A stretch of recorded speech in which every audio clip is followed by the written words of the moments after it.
Periods టైంలో పొట్టలో నొప్పి రావటం అనేది చాలా సాధారణమైన సమస్య. కొంతమంది స్త్రీలకు నొప్పి వస్తుంది, కొంతమంది స్త్రీలకు అసలు నొప్పే ఉండదు. సో నొప్పి వచ్చే స్త్రీలకు అది ఎంత సివియర్గా ఉంటుందో ప్రతి ఒక్కళ్ళకి డిఫరెంట్గా ఉంటుంది. అంటే మీ ఫ్రెండ్స్కి అసలు నొప్పే ఉండకపోవచ్చు, మీకు బాగా నొప్పి ఉండొచ్చు, మీ పిల్లలకి అసలు నొప్పి కొంచెం కొంచెంగా ఉండొచ్చు.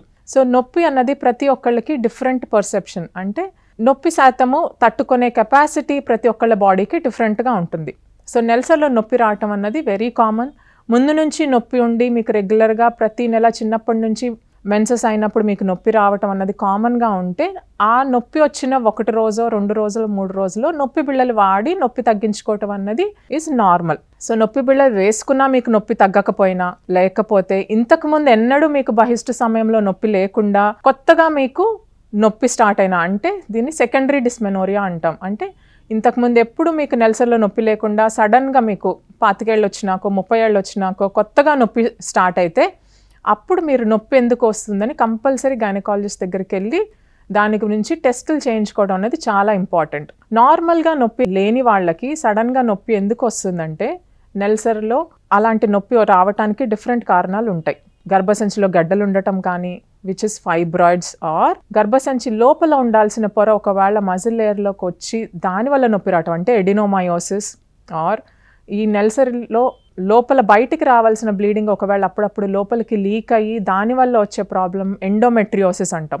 సో ఇట్లాంటి కారణాలు ఏమన్నా ఉంటే దానివల్ల నెలసరిలో కొత్తగా నొప్పి రావటం స్టార్ట్ అవ్వచ్చు. నెలసరిలో నొప్పి ఇంతకుముందు ఎన్నడూ లేకుండా కొత్తగా నొప్పి స్టార్ట్ అయ్యి ఆ నొప్పి ప్రతి నెలసరిలో ఇంక్రీజ్ అవుతూ ఉంటే నెగ్లెక్ట్ చేయకుండా చూయించుకోవటం చాలా ఇంపార్టెంట్. గర్భసంచిలో గడ్డలున్నా, గర్భసంచి లోపలి పొర బయటకు వచ్చి దానివల్ల వచ్చే ఎండోమెట్రియోసిస్ అని డిసీజ్ వల్ల కానీ నొప్పి వస్తుంటే దీనికి స్పెసిఫిక్గా ట్రీట్మెంట్ తీసుకోవటం చాలా ఇంపార్టెంట్. ఇలాంటి వాటికి నార్మల్గా నొప్పి మాత్రలతో ఈ నెలసరిలో నొప్పి తగ్గకపోవచ్చు. అలాంటప్పుడు వాళ్ళకి స్పెసిఫిక్గా హార్మోన్ ట్రీట్మెంట్ అన్నది ఇవ్వాల్సిన అవసరం చాలా ఉంటుంది. ఎండోమెట్రియోసిస్ అనే కండిషన్ చాలా బ్యాడ్ కండిషన్. అంటే మనకి చాలా ఫాస్ట్గా ఇంక్రీజ్ అవుతూ ఉంటుంది. దానికి unless and until hormonal treatment ఇస్తే తప్ప ఎండోమెట్రియోసిస్ అనే కండిషన్ని ఇంప్రూవ్ చేయడం చాలా కష్టం.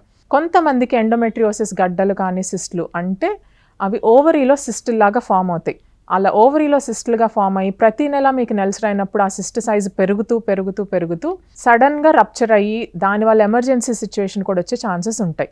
సో నెలసరిలో నొప్పి బాగా ఎక్కువగా ఉండి నార్మల్గా నొప్పి మాత్రలు మీరు వేసుకున్నా కానీ నెలసరిలో నొప్పి తగ్గకపోతే కంపల్సరీ చెక్ చేయించుకోవటం చాలా చాలా ఇంపార్టెంట్. సో ఏ కారణం వల్ల మీకు నెలసరి నొప్పి వస్తుందో ఇనీషియల్గా ఎవాల్యుయేట్ చేయించుకొని ఆ స్పెసిఫిక్ కారణానికి తగ్గట్టుగా ట్రీట్మెంట్ వాడటం అన్నది చాలా important. But mostly 80% of the స్త్రీలలో నార్మల్గా బహిష్టు సమయంలో నొప్పి వచ్చినప్పుడు నొప్పి బిళ్ళలు వాడితే సైడ్ ఎఫెక్ట్స్ ఉంటాయేమో, నొప్పి బిళ్ళలు వాడటం వల్ల ఫ్యూచర్లో చాలా ప్రాబ్లమ్స్ వస్తాయేమో అని చాలామంది సఫర్ అవుతూ ఉంటారు. అలా సఫర్ అవ్వాల్సిన అవసరం లేదు. ఆ 1-2 రోజులు మనకి నొప్పి తగ్గించగలిగే మాత్రలు అంటే ఎనాల్జెసిక్స్ అంటాం.